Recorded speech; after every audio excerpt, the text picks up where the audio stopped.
I'm going to be honest with you. I have never seen a guy have success on the Canadian Indie Country Countdown like you. I could probably, on one hand, say who's had over 6 songs chart in the top 10 on the Canadian Indie Country Countdown, and you've done that. It literally blows my mind when you tell me that, because yeah, it's literally been this is the 6th one already. This is insane. Well, and did it for a girl just went up. We managed to reach top 3 on that one. What an incredible journey. And the thing is, though, you're speaking to people on a level they understand. Well, I mean, that's just the way I was. That's how I was born and raised. One of the things I noticed, especially when we got to sit down for a bevy when we were at the CCMAs, is that you're always willing to step up. If there's a cause, if there's a charity, if there's something going on, you're one of the first guys to say, yeah, put me on the bill. And that is so incredible that you do that. Well, I mean, I got to give credit to my old man with that one. Growing up in a small town, it wasn't really kind of what can you do for me? It was, what can you do for others? So my dad was a volunteer firefighter that invested that into me. I became a volunteer firefighter for 7 years before I left to pursue music. It was just built into me that's exactly what you do, is you help others when you can. So now, anytime I get the opportunity to, that's exactly what I'll do. That is so cool. Now, speaking of, your heritage and that, you had a great song called "If You Only Know." Mm-hmm. And this song, I heard the song and I'm like, wow, this speaks to me so, so nicely. Tell me a bit about this song. Where's it come from? Who are you actually talking about? Because I'm either thinking your father or possibly your granddad. So technically you could be talking to both of them on that song. You're not far off.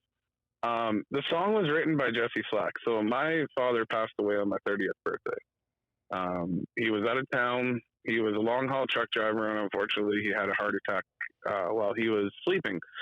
So we got the news the day after my birthday that he had passed, and it was about 4 years later. And I was talking with my buddy Jesse Slack, and I was like, Jesse, I'm having a rough day today. It's the 4-year anniversary of my dad, and I just don't know what to do. And he's like, you know what? I got a song I want you to hear. And he sent me "If You Only Knew." And literally that song is word for word the definition of what I would tell my dad if he was here right now. Wow. That is incredible. Mm-hmm. And Jesse is such a phenomenal writer too. He really, really is.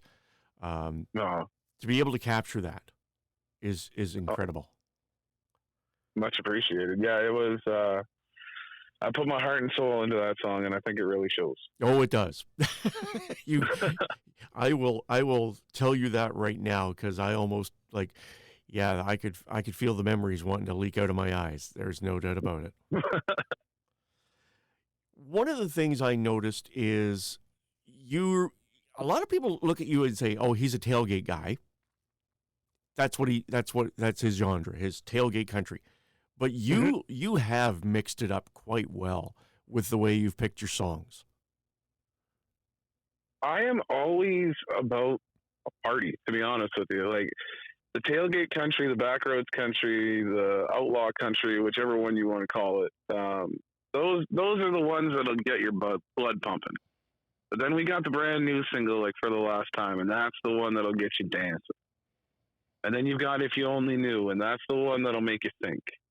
And then we can even go back farther, and we can go to "Nothing Beats Home," my very first EP that I ever wrote. That song tells you exactly who I am and where I came from. So every single song has a story, and if you listen to it pretty much from the beginning to where we are right now, the story just continues on, and you get to know a little bit more about me every single time. Yeah, every song seems to be a chapter of your life, isn't it? Pretty darn close, too. And we still got a few more chapters to go. That's one of the things I love, is the fact that you don't sit still very much, do you? You're always looking for that next song. You're always looking for that next sound, and you're always looking for that next session in the studio. Absolutely. As of right now, we were going back into the studio in June when I come back down for the CMAOs.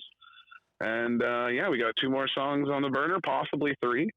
And we just continue to strive. I've got festivals and concerts all summer long. I've got fundraisers and songwriting sessions. I have a fear of being irrelevant, Monty. That's my issue. See, it sounds like you should be in the radio business. I am constantly on the gas pedal. One of the songs I really loved was "Spin the Bottle." Man, oh man, that just took me back so much to when I was like a teenager and everything like that. And these songs, again, you have a vast library of songs that you've co-written. Where do you find your co-writing partners? To be honest with you, a lot of them come from networking through social media or through like the CMAOs or the CCMAs. I also, in a little while back, we're actually going to revamp it now, but I used to do a podcast as well. And with the podcast, I used to bring in independent country artists. And through that, you gained incredible friendships. And that's where the majority of my songwriting friends came from. And then my amazing producer, Sean Moore, who's in Waterloo, also has a vast array of incredible artists that he works with. So like I said, I'm extremely lucky that I work with people who are a hell of a lot smarter than me. I wish I did that too.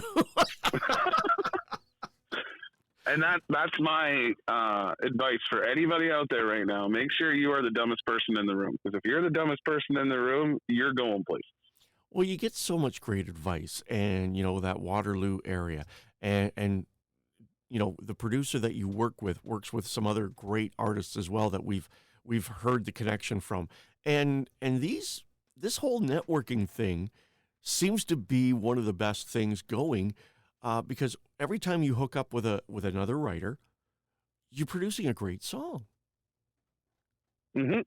And it's always a different set of eyes, right? Like I can write about my experiences, but then when you get somebody else in there that has similar experiences, but they're kind of just slightly off of yours, you look at it and you're like, wow, I would have never thought to even consider that concept before. And then next thing you know, you've got a whole entire song written and you're like, this would have never been nearly as good as it is if it was just my words. But having 2 or even 3 or sometimes even 4 brains on it is literally like, that's where the magic happens. Now, a lot of people, Jesse T right now is down in Nashville doing some writing, and a lot of other people have said that they've gone to Nashville. Have you done the Nashville thing as well? I have not. However, we do plan on doing the Nashville thing next year. So that is a 2025 goal of mine, is to get down to Nashville. And when I do get down there, I've already set up songwriting people. So we've got Aaron Goodman lined up. We've got the James Parker Band lined up. So the second I get into that city, I'm kicking the door in. Beautiful. I love that. I noticed some of the people that you've opened up for, Aaron Pritchett. You've opened up for Corey Marks, who is a good friend of ours as well, and they're currently out on tour with a great tour called the Liquored Up Tour, which is I believe going to go up into Northern Ontario as well. Yep. These people, when you hook up with guys like that, that rip the stage up, does that elevate your stage show as well?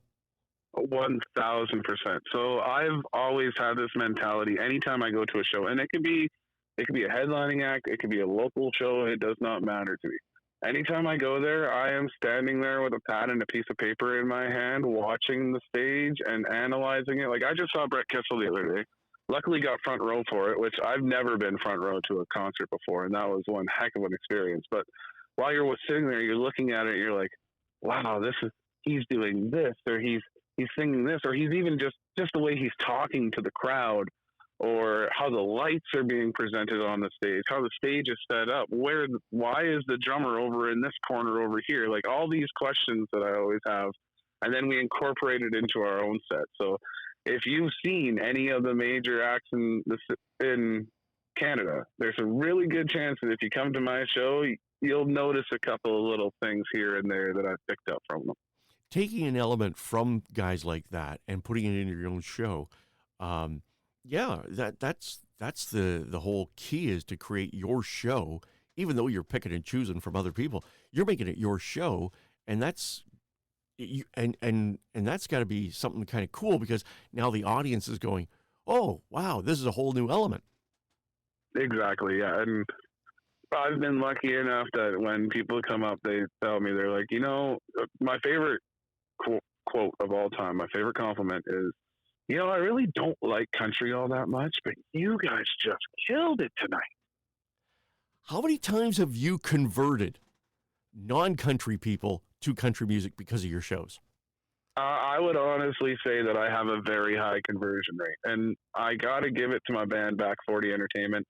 They're the whole reason behind it. My boys are literally some of the best musicians I've ever worked with, and they put on one heck of a party. I actually have to step up my game in order to match theirs. That's really where my live show comes from, is the fact that these guys are so darn good that I need to sit there and I need to step up my game just to match what they're doing. That is so unbelievable. Your single, Did It For a Girl, hit number 3 this year. Was just an incredible song. Again, where did this one come from? This one was, we've had it in my repertoire for the last little while.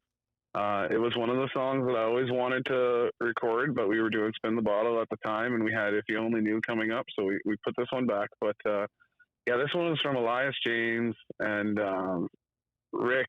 Oh man, my songwriters just blew me away with this song. It's all the stupid stuff that we would do as a kid, right? Like, I mean, you probably don't have this issue, but I was not the best looking guy in high school.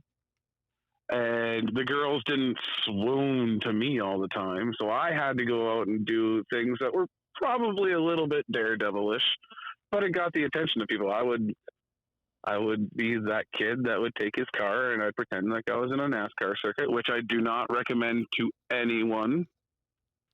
But yeah, that song is all about just the crazy times that we would do just to get the girls' attention. And the next single shows, seems like it worked. Yeah, that's true. And by the way, yeah, I do have the perfect face for radio, so that's I get where you're coming from. I would assume, Monty, you're probably still a much handsomer man than I am. When I look at the guy in the mirror, I seriously think to myself, who is this old geezer? Where did that gray hair come from? Exactly. Then I look at my 3 kids and go, aha, that's where it came from. Exactly. The brand new single, phenomenal song. I have to admit it. It's a great, great song. And there's only one person who could introduce us to that song. So please, Tim Albertson, introduce us to your brand new song. Give me the story, and then give me the intro. All right. Guys, this song is called For the Last Time. It's my brand new single, and it is literally about the love of my life. If you are a female and you have had promise after promise after promise broken to you by some guy only to find your Prince Charming, this song is for you, and you can hear it right here on the Canadian Indie Country Countdown.